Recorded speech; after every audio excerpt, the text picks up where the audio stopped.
তেল আবিবে নেমে এসেছে এক ভয়ঙ্কর আতঙ্ক।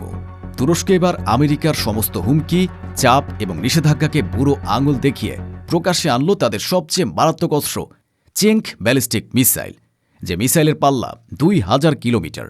অর্থাৎ আঙ্কারা থেকে একটিমাত্র বোতাম টিপলেই তেল আবিব, জেরুজালেম, হাইফা এমনকি ইসরায়েলের সবচেয়ে গোপন পারমাণবিক স্থাপনা ডিমোনা রিয়েক্টর পর্যন্ত ধ্বংস হয়ে যাবে। ইসরায়েলি সামরিক বিশ্লেষকরা নিজেরাই স্বীকার করছেন এই মিসাইল তাদের সম্পূর্ণ ভূখণ্ডকে তুরস্কের নিশানার মধ্যে নিয়ে এসেছে, যাকে দেখার পর থর থর করে কাঁপছে মোসাদ ও ইসরায়েলি সরকার। ঘুম চলে গেছে নেতানিয়াহুর, কারণ তিনি জানেন যে তুরস্ককে তারা এতদিন একটি কথার বাঘ ভেবেছিলেন, সে তুরস্ক এবার দাঁত নখ বের করে ফেলেছে।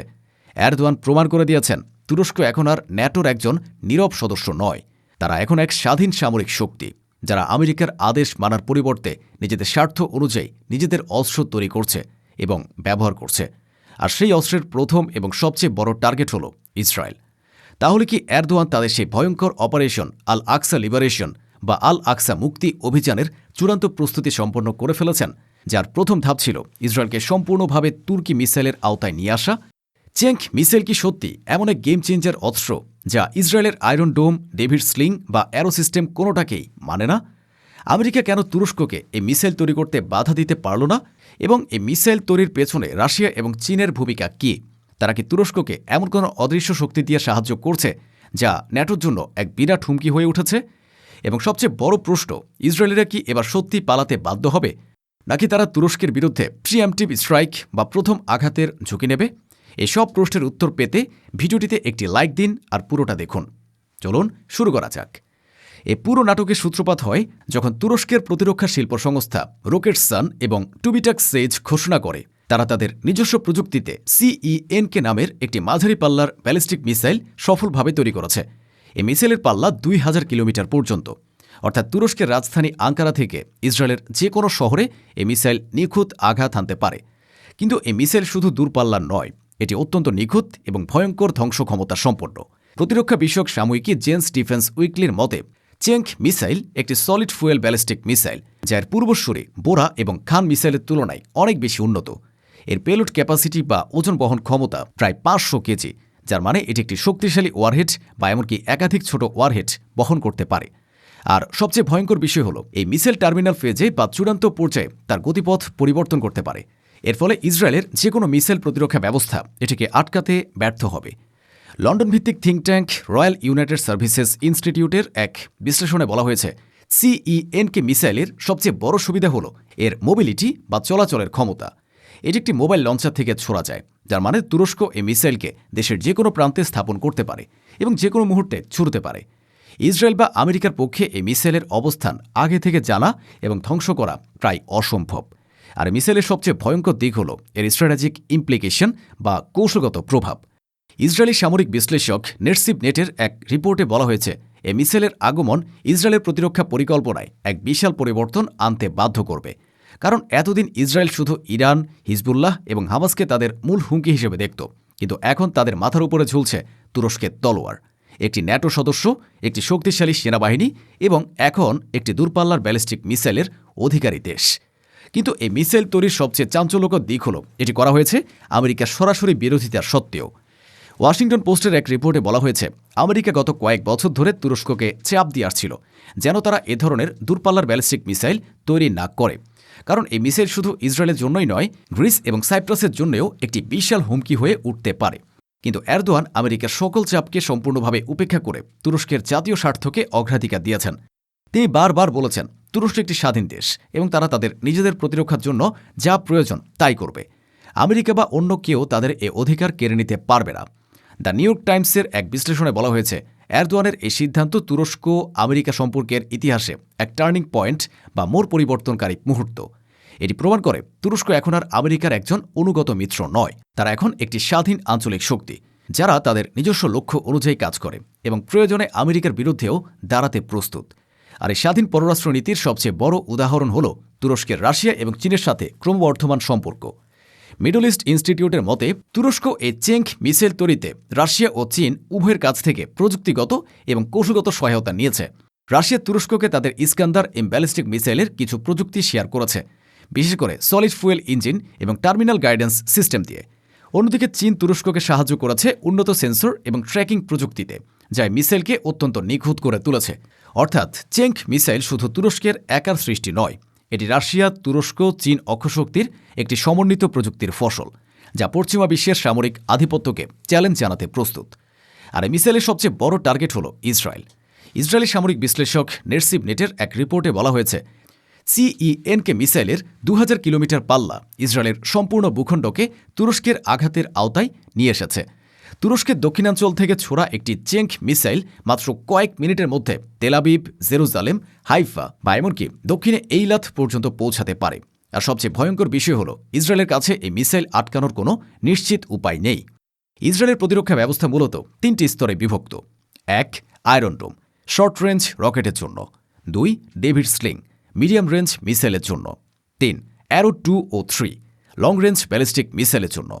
কিন্তু প্রতিরক্ষা বিশ্লেষকদের মতে সিইএনকে মিসাইল এমনভাবে ডিজাইন করা হয়েছে যে এটি এই 3টি স্তরের মধ্য দিয়ে ভেদ করে যেতে পারে, কারণ এই মিসাইল তার টার্মিনাল ফেজে ম্যানুভার করতে পারে, অর্থাৎ লক্ষ্যবস্তুর কাছাকাছি এসে হঠাৎ করে তার গতিপথ পরিবর্তন করতে পারে। এ কারণে অ্যারো সিস্টেম, যা একটি নির্দিষ্ট ট্র্যাজেক্টরিতে আসা মিসাইলকে আটকানোর জন্য তৈরি, তা ব্যর্থ হবে। আর যদি চেঙ্ক মিসাইল একসাথে সালভো বা ঝাঁকে ঝাঁকে ছোড়া হয়, তবে ইসরায়েলের প্রতিরক্ষা ব্যবস্থা সম্পূর্ণভাবে অবিভূত হয়ে যাবে। ওয়াশিংটন ভিত্তিক think tank center for strategic and international স্টাডিজের এক সিমুলেশনে দেখা গেছে, যদি তুরস্ক একসাথে 50টি চেঙ্ক মিসাইল ইসরায়েলের দিকে ছোড়ে, তবে ইসরায়েল সর্বোচ্চ 30 থেকে 40টি আটকাতে পারবে। বাকি 10 থেকে 12টি মিসাইল তাদের লক্ষ্যবস্তুতে আঘাত হানবে। আর সেই লক্ষ্যবস্তু হতে পারে ইসরায়েলের সামরিক ঘাঁটি, সরকারি দপ্তর, বিমানবন্দর বা এমনকি তাদের পারমাণবিক স্থাপনা, ডিমোনা রিয়েক্টর। ইসরায়েলি পত্রিকা হারেজের এক রিপোর্টে আশঙ্কা প্রকাশ করা হয়েছে, নেতানিয়াহু সরকার এখন একটি ভয়ঙ্কর দুঃস্বপ্নের মধ্যে রয়েছে। তারা জানে তুরস্ক একটি ন্যাটো সদস্য এবং একটি শক্তিশালী নৌবাহিনী। তাদের বিরুদ্ধে প্রিএমটিভ স্ট্রাইক বা প্রথম আঘাত চালানো মানে ন্যাটোর সাথে সরাসরি যুদ্ধের ঝুঁকি। আবার তারা যদি কিছু না করে, তবে তুরস্ক আরও বেশি সংখ্যক চেঙ্ক মিসাইল মোতায়েন করবে এবং ইসরায়েলকে একটি স্থায়ী হুমকির মধ্যে রাখবে। আর এই পরিস্থিতিতে সবচেয়ে বড় সমস্যায় পড়েছে আমেরিকা এবং ন্যাটো। দ্য ওয়াল স্ট্রিট জার্নালের এক সম্পাদকীয়তে বলা হয়েছে, তুরস্কের এই সিইএনকে মিসাইল তৈরি ন্যাটোর ভেতরে এক গভীর সংকট তৈরি করেছে। একদিকে তুরস্ক একটি ন্যাটো সদস্য এবং তাত্ত্বিকভাবে আমেরিকা এবং ইউরোপের মিত্র। অন্যদিকে তুরস্ক এমন একটি অস্ত্র তৈরি করেছে যা ইসরায়েল মানে আমেরিকার সবচেয়ে ঘনিষ্ঠ মিত্র এবং গ্রিস মানে একটি ন্যাটো সদস্য, উভয়ের জন্যই হুমকি। আমেরিকা চাইছে তুরস্ককে এই মিসাইল কর্মসূচি বাতিল করতে বাধ্য করতে, কিন্তু তাদের হাতে তেমন কোনো কার্যকর হাতিয়ার নেই, কারণ তুরস্ক এখন রাশিয়া এবং চীনের সাথে এতটাই ঘনিষ্ঠ সম্পর্ক তৈরি করেছে যে আমেরিকার নিষেধাজ্ঞা তাদের খুব একটা ক্ষতি করতে পারবে না। উপরন্তু তুরস্ক ন্যাটোর দ্বিতীয় বৃহত্তম সেনাবাহিনী এবং ভূরাজনৈতিকভাবে অত্যন্ত গুরুত্বপূর্ণ একটি দেশ।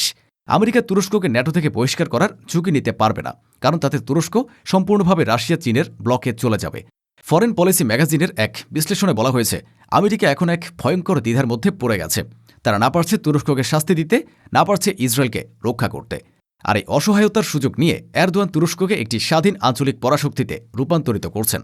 আর এই পুরো পরিস্থিতিতে সবচেয়ে বড় প্রশ্ন হল, ইসরায়েলের কি এবার সত্যি পালাতে বাধ্য হবে? এই প্রশ্নের উত্তর দিতে গিয়ে ইসরায়েলি সামরিক বিশেষজ্ঞরা নিজেরাই দ্বিধাগ্রস্ত, কারণ তারা জানে তুরস্কের সিইএনকে মিসাইল শুধু একটি সামরিক হুমকি নয়, এটি একটি মনস্তাত্ত্বিক যুদ্ধের অস্ত্র। ইসরায়েলের প্রতিটি নাগরিক এখন জানে তুরস্ক যে কোনো মুহূর্তে তাদের উপর মিসাইল হামলা চালাতে পারে, আর এই ভয় তাদের মধ্যে এক গভীর নিরাপত্তাহীনতা তৈরি করছে। তেল আবিব ইউনিভার্সিটির এক জরিপে দেখা গেছে, ইসরায়েলিদের মধ্যে তুরস্ককে সবচেয়ে বড় হুমকি হিসেবে দেখার প্রবণতা গত এক বছরে 30% বৃদ্ধি পেয়েছে। আর এই ভয়ের কারণেই অনেক ইসরায়েলি নাগরিক, বিশেষ করে যারা দ্বৈত নাগরিকত্বের অধিকারী, তারা ইসরায়েল ছেড়ে ইউরোপ বা আমেরিকায় চলে যাওয়ার কথা ভাবছেন। ইসরায়েল পত্রিকা হারেজের এক রিপোর্টে বলা হয়েছে, গত 6 মাসে ইসরায়েল থেকে দেশত্যাগের হার 15% বৃদ্ধি পেয়েছে। অর্থাৎ তুরস্কের চেঙ্ক মিসাইল শুধু সামরিক হুমকি নয়, এটি ইসরায়েলের জনসংখ্যাতাত্ত্বিক ভিত্তিকেই দুর্বল করে দিচ্ছে। আর যদি এই প্রবণতা অব্যাহত থাকে, তবে ইসরায়েলকে সত্যি পালাতে হবে, কিন্তু তারা ভেতর থেকে ভেঙে পড়বে। তুরস্কের সিইএনকে ব্যালিস্টিক মিসাইল শুধু একটি অস্ত্র নয়, এটি একটি ভয়ঙ্কর বার্তা। এটা এরদোয়ানের পক্ষ থেকে আমেরিকা ও ইসরায়েলের উদ্দেশ্যে একটি সরাসরি চ্যালেঞ্জ। এরদোয়ান প্রমাণ করে দিয়েছেন, তুরস্ক এখন আর আমেরিকার আদেশ মানার কোনো তাবেদার নয়। তারা এখন একটি স্বাধীন আঞ্চলিক পরাশক্তি, যারা তাদের নিজস্ব স্বার্থ অনুযায়ী কাজ করে এবং প্রয়োজনে আমেরিকার বিরুদ্ধেও দাঁড়ায়। আর এই স্বাধীনতার সবচেয়ে বড় প্রতীক হল সিইএনকে মিসাইল, যা এখন ইসরায়েলের সম্পূর্ণ ভূখণ্ডকে তুরস্কের নিশানার মধ্যে নিয়ে এসেছে। ইসরায়েলের হাতে এখন দুটো পথ, হয় তারা এরদোয়ানের এই ক্রমবর্ধমান শক্তিকে মেনে নেবে এবং ফিলিস্তিনিদের সাথে শান্তিপূর্ণ সহাবস্থানের পথ খুঁজবে, নয়তো তারা তুরস্কের বিরুদ্ধে যুদ্ধে যাবে এবং তাদের অস্তিত্বকে ঝুঁকির মুখে ফেলবে। কিন্তু নেতানিয়াহু কি পারবেন এই দুঃসাহসিক সিদ্ধান্ত নিতে, নাকি তিনি ইতিহাসের সেই নেতা হিসাবে পরিচিত হবেন যার আমলে ইসরায়েলিরা নিজেদের দেশ ছেড়ে পালাতে বাধ্য হল? উত্তর যাই হোক, একটি বিষয় স্পষ্ট, তেল আবিবের আকাশে এখন ঘুরপাক খাচ্ছে তুরস্কের চেঙ্ক মিসাইলের ছায়া, আর সেই ছায়ার নিচে দাঁড়িয়ে থর থর করে কাঁপছে দখলদার ইসরায়েলিরা। এখন প্রশ্ন আপনাদের কাছে, আপনারা কি মনে করেন, তুরস্কের এ সাহসী পদক্ষেপ কি ফিলিস্তিনিদের মুক্তির জন্য এক আশার আলো, নাকি এটি মানব সভ্যতাকে ধ্বংস করার এক ভয়ঙ্কর পথ? আপনার মূল্যবান মতামত কমেন্টে জানান, কারণ এই বিতর্কের উত্তরের উপরই হয়তো নির্ভর করছে মধ্যপ্রাচ্যের ভবিষ্যৎ এবং আল আকসার ভাগ্য।